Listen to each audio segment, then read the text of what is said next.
جب بندہ سود پہ کام کرتا ہے نا،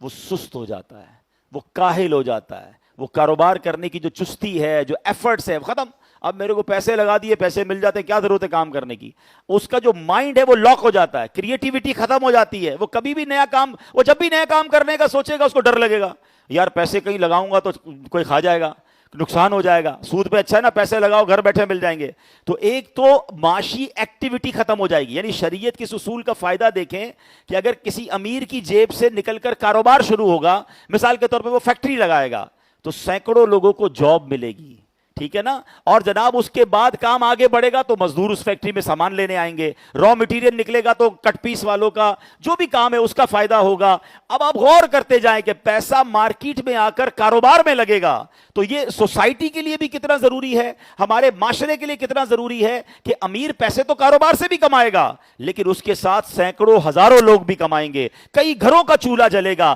لیکن اس کا اگر سود کھانے کا ذہن ہے، وہ کروڑوں روپے کی فیکٹری لگانے کی بجائے وہ کروڑوں روپے حرام طریقے سے سود پہ رکھ دے گا۔ اب اس کو ہر مہینے پروفٹ تو مل گیا، مگر وہ جو ہزاروں لوگوں کا چولہا جلنا تھا، وہ ہزاروں لوگوں کو روزگار ملنا تھا، وہ ختم ہو گیا۔ تو کیا خوبصورت اصول ہے شریعت کا، تجارت کو حلال قرار دیا، سود کو حرام قرار دیا، تاکہ معاشرے میں پیسہ روٹیٹ ہو، لوگ ایفرٹ کریں، لوگ کاروبار کریں۔ تو ایک بڑا فالٹ سوسائٹی میں یہ کریٹ ہو جاتا ہے کہ جب لوگوں کا یہ مائنڈ سیٹ بن جاتا ہے کہ جناب سود پہ پیسے کھانے ہیں، اسی لیے اس کو حرام، جہنم میں لے جانے والا کام قرار دیا گیا۔ ایک وجہ اس کی یہ بھی ہے۔ اچھا، ایک اور بڑی پیاری حکمت علماء نے بیان کی کہ جب بندہ سود کا کام کرنا شروع کر دیتا ہے نا، وہ بے رحم ہو جاتا ہے،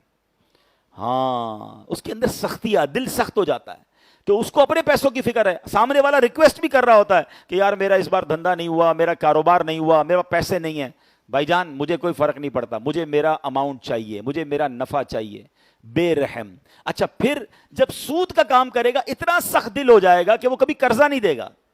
اب جب آپ کو پیسوں پہ پیسے ہی مل رہے ہیں، اب کوئی آ کے مثال کے طور پہ غریب رشتہ دار کہتا ہے بچی کی شادی ہے 2 لاکھ روپے دو، اس کا تو دماغ چلنا شروع ہو جائے گا، 2 لاکھ پہ تو مہینے کے اتنے بچتے ہیں، اس کو دوں گا تو مجھے نہیں بچیں گے، یا تو پھر اس کو بھی کہے گا 2 لاکھ دوں گا تم مجھے کتنا دو گے؟